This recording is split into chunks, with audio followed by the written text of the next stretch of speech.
Bonjour tout le monde. Alors dans cet épisode, on va commencer par ce SCP. SCP-280-FR est une porte en bois de chêne positionnée à l'envers, mesurant environ 1,9 m de long pour 0,9 m de large. Il est situé à Dublin, en Irlande. Un graffiti est posé sur la surface représentant un primate sur le modèle de l'homme de Vitruve, ainsi que le message « Le monde à l'endroit s'est passé du mode à l'envers du décor. Lui est en devenir. » Lors de sa découverte, SCP-280-FR étant introuvert et la clé s'est trouvée dans la serrure. Les témoignages d'un civil par la suite est interné en psychiatrie, a atterri l'intention de la Fondation par les propos aberrants qu'il a tenus aux autorités quant à ce qu'il a vu en pénétrant SCP-280-FR. Traverser SCP-280-FR permet d'entrer dans un plan d'existant très proche du monde connu, si ce n'est que son organisation et civilisation différent radicalement.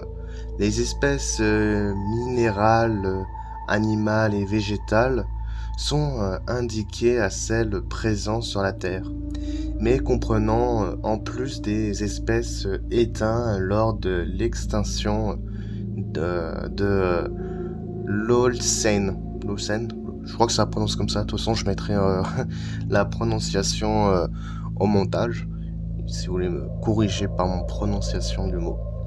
L'étendue géographique de cette réalité alternative, désormais nommée SCP-280-FR-1, est encore inconnue. Dans SCP-280-FR-1, tous les animaux jouent le rôle d'espèces dominantes, à l'exception de l'homme, qui est uniquement une espèce dominée. Ces premiers jouissent d'une apparence anthropomorphe, utilisent leurs membres inférieurs pour se mouvoir et emploient leurs membres supérieurs pour accomplir la plupart des tâches de la vie quotidienne, comme s'alimenter, lire, travailler et conduire. L'homme, au contraire, n'est plus qu'un simple animal quadrupède, observé et ne paraît utiliser ses membres plus que pour se nourrir et ramper.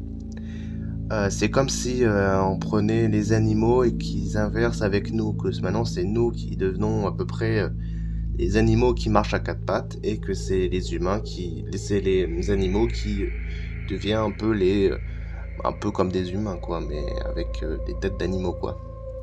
Les instances d'animal déronavant appelées SCP-280-FR-2 sont doués de parole et de raison. Ils ont été entendus échanger dans un anglais parfait et vu étudier des domaines d'activité aussi variés que les mathématiques, la chimie, la métallurgie et l'agroalimentaire. Les entités exercent aussi une profession adéquation avec leurs capacités physiques et cognitives. Par exemple, certains primates s'occupent des travaux nécessitent de l'adresse et des canidés, ce qui requiert de l'endurance. La technologie actuelle développe une manie par SCP-280-FR-2 se rapproche de celle de 19e siècle dans un monde connu. Contrairement à SCP-280-FR-2, les êtres humains ne s'expriment pas. Ils s'expriment que par des grognements ou des gémissements. Je me suis un peu perdu dans mon texte, excusez-moi. Du coup, oui, les humains s'expriment que par des grognements ou des gémissements. et leur intelligence semble être restée à un stade primitif. Il est à noter que les entités sont habillées, eux aussi, eux sont toujours nus. SCP-280-FR utilise d'abord l'homme comme une ressource nutritive. En effet, les instances semblant préférer un régime omnivore, mais incluant toutefois une quantité importante de viande. Est-ce quel un animal qui soit des vaches, des cochons ou des lions, ou ainsi déjà aperçus se nourrir de la chair humaine, mais jamais se repaître de celle de leurs congénères. L'être humain qui sert aussi de monnaie dans les échanges. Il est élevé par SCP-280-FR-2, généralement en batterie, qui le fait se reproduire à un âge compris entre 16 et 20 ans. Une femme lors de l'allaitement. Oui, parce qu'il y a certaines données qui sont effacées, du coup, j'ai pas toutes les informations.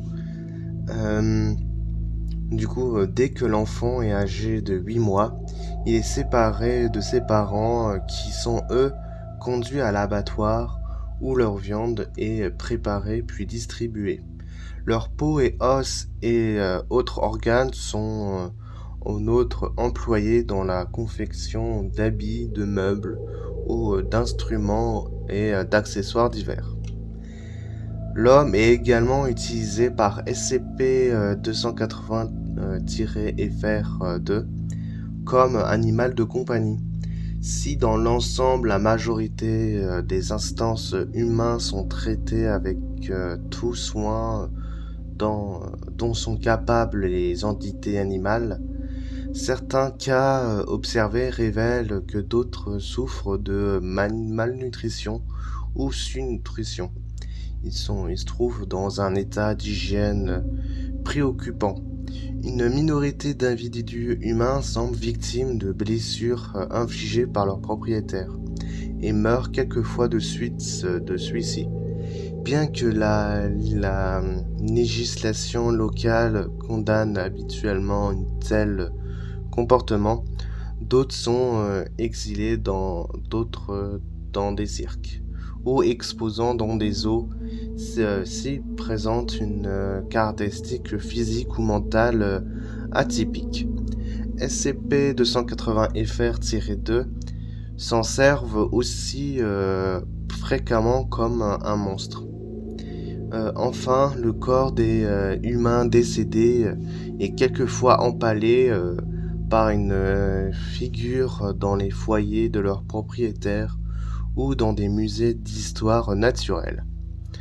Une première incursion dans SCP-280-FR a révélé l'existence d'une structure étrangement similaire à la Fondation SCP, dont les membres sont tous identiques à des animaux, et mènent un assaut contre l'équipe déployant sur le terrain. Ceux qui étaient essentiellement des ours, des gorilles ou des lions, tous dotés d'une force, d'une endurance grandement supérieure à celle des agents. Malgré une défense acharnée et feu nourri, le personnel n'a aucun autre choix que de battre en retraite. Le père des 3 agents et de 6 classes D est à déplorer.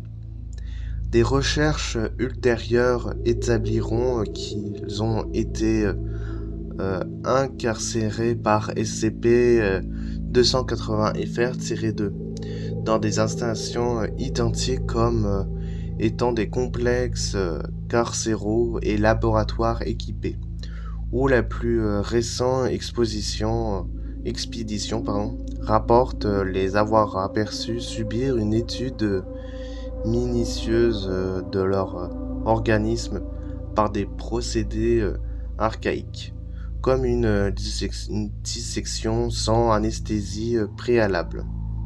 La Fondation mène une fois essayer de venir aider aux hommes et femmes originaires ou prisonniers de 280FR-1, mais la volonté manifeste des entités est surnombre des capteurs de tous les membres du personnel et a refusé d'entendre le dialogue, a systématiquement abouti à un bain de sang. Seules 2 classes D et agents ont été secourus à temps, ainsi que 2 instances humaines. Bien qu'aucun entretien avec elle n'ait encore été probant, SCP-280-FR-2 n'a encore jamais tenté de sortir de SCP-280-FR-1 au moyen de SCP-280-FR à l'heure actuelle. Un message est graffité de l'autre côté de SCP-280-FR de telle façon qu'il n'est pas lisible que depuis SCP-280-FR-1, qui est écrit « On inverse les rôles, et maintenant, on est cool ?» SCP-109 est une référence à une matière gourde de l'armée des États-Unis, faite d'un alliage d'étain équipé d'une housse au coton lourd et d'un bracelet en cuir noir. Une fois ouverte, l'objet est presque rempli d'eau. Une quantité apparemment illimitée d'eau peut être retirée du récipient sans changer le niveau de l'eau ou de la masse de l'objet, qui demeure à une constance de 3,16 kg. La sonde à l'intérieur du récipient rapporte un volume estimé de 2,8 litres, ce qui est compatible avec la forme extérieure de l'objet. L'eau à l'intérieur de SCP-109 a une légère teinte bleu-grise avec des concentrations de 20 ppm d'étain et de 110 ppm d'autres électrolytes. Le reste de l'eau a une température constante de 19 degrés, mais peut être chauffée ou refroidie lors de son déplacement dans un autre récipient. Adodrome 109-1, lorsque la livraison de l'élément pour le site 19, l'objet a reçu la dénomination sur comme le test a été réalisé sur ce point. L'incertitude autour des résultats de test invita au général à mettre à jour et de le classer Euclide. C'est la fin de la vidéo. J'espère que cet épisode vous a plu. Vous pouvez liker, partager et commenter. Vous pouvez aussi, bien évidemment, activer la petite cloche. Ça fera toujours plaisir. Allez, ciao, à bientôt dans une prochaine épisode.